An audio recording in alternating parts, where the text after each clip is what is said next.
another episode of Mickey's Spring Summer Fruit Roundup.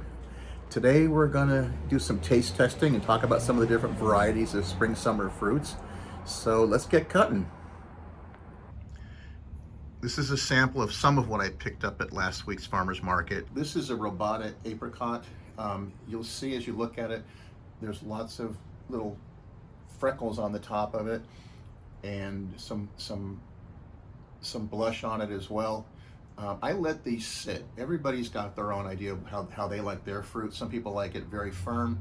I like to let it sit and sit just before it starts to go bad so that it gets really juicy and sweet. So I'm hoping that'll be the case here. As you look at the fruits, most of the summer fruits, the stone fruits anyhow, they ripen from the bottom up for obvious reasons. If they ripen from the top down, they'd fall off the tree before they were ripe.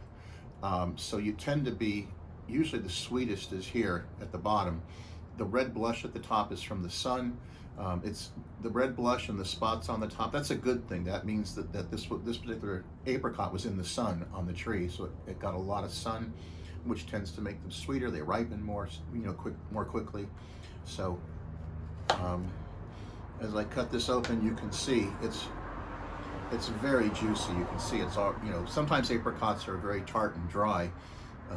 As you let them sit, they develop sugar and juiciness, for lack of a better word. So I'm going to taste this and tell you what I think.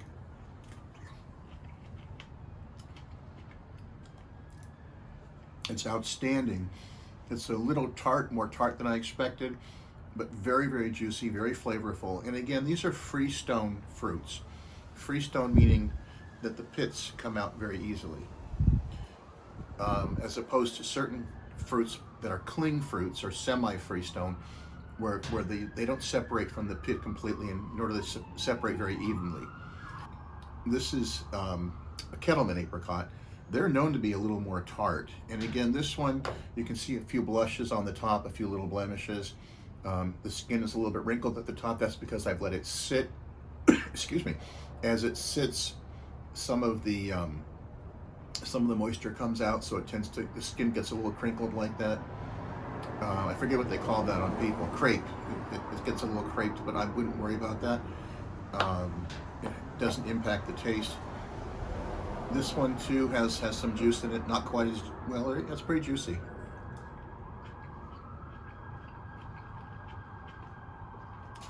It's delicious. This one's a little more tart, a little more juicy.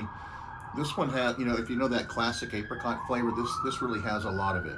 Sorry about the sirens. I can't do anything about that if you hear that in the background. And they're gone. And then lastly, this is a red velvet apricot. And as you can see, it's kind of yellow inside, not unlike the inside of a plum. It is a cross of a plum and an apricot. I'm not sure why they don't call it a pluot or a plum cod or an aprium, but they do call it a red velvet apricot. So you can see the inside is beautiful, that classic plum yellowish orangish color.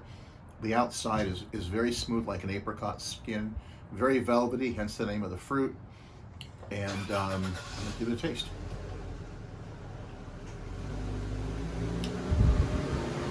Superb. I've had some red velvets that taste like apricots. This one tastes a little more like a plum. It's somewhere in between, but it leans towards plum. That might be because I've let it ripen quite a bit. All of these are delicious. Let's start with the yellow peach. Yellow peaches are more tart. This is what is it called? The sugar time peach. It's a yellow peach. When you're picking peaches, dark red is good, especially at the bottom. And if you can find a peach that has some red and yellow at the top, when you see peaches that are like red, yellow, but lots of green at the top, those are underripe and need to sit for a while to ripen up. And sometimes they don't get their full flavor because they were picked too soon. This one looks really good. So let's give it a try. Again, this is also a freestone fruit. And again, because I've let these sit for several days, they're very, very juicy.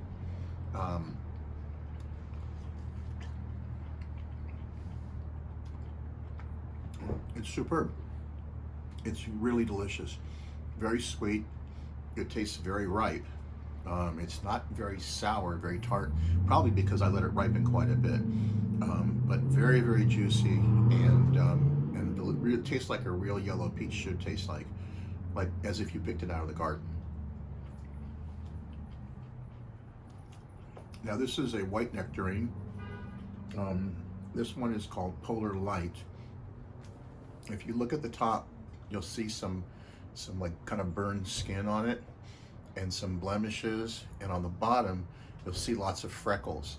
That's all good. That's, again, just like the apricots, this is an indication that this fruit has been sitting on a tree getting a lot of sun, and when the sun beats down, it sometimes burns the skin, and it sometimes creates freckles on, almost like a freckled skin on the fruit.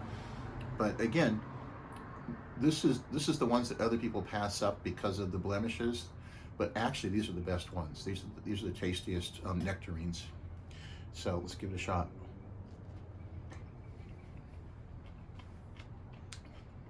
It's superb. Again, very, very juicy. This is why I like to let them ripen, because I think they're just the best when they've really ripened up and gotten very juicy. Surprisingly, for a white nectarine, this is a little bit tart to it.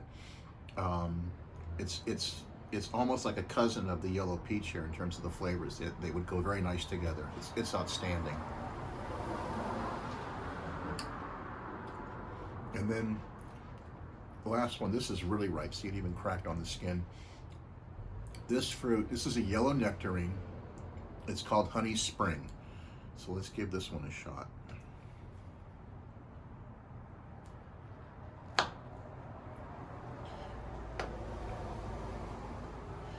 You can see the color of the flesh it's not a bright yellow because it's very ripe. It's almost kind of softened to almost like a caramel yellow, if you will.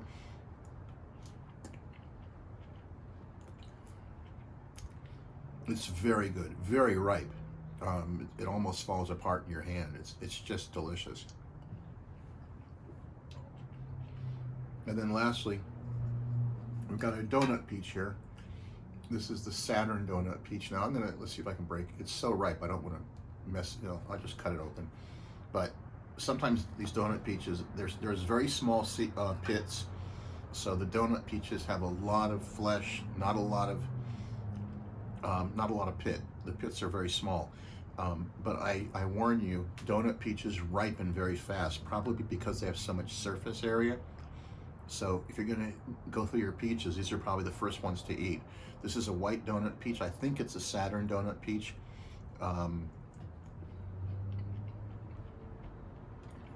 It's very good. It's quite a bit sweeter than the white nectarine. The white peach, that is much sweeter than the white nectarine, which is the Polar Light nectarine. And then lastly, let's try this Queen Plum. And again, as you can see, this is very ripe. This is almost too ripe. And you can see that the flesh is it's really breaking down. It's turning into sugar and liquid, and it's very juicy. I don't know if let's see how it tastes. I don't know. It's really good. The skin is still very tart. The flesh is really sweet. So it's a nice mix of both. Anyway, I'm Mickey Kessler. Thank you so much for watching, and happy picking. Take care.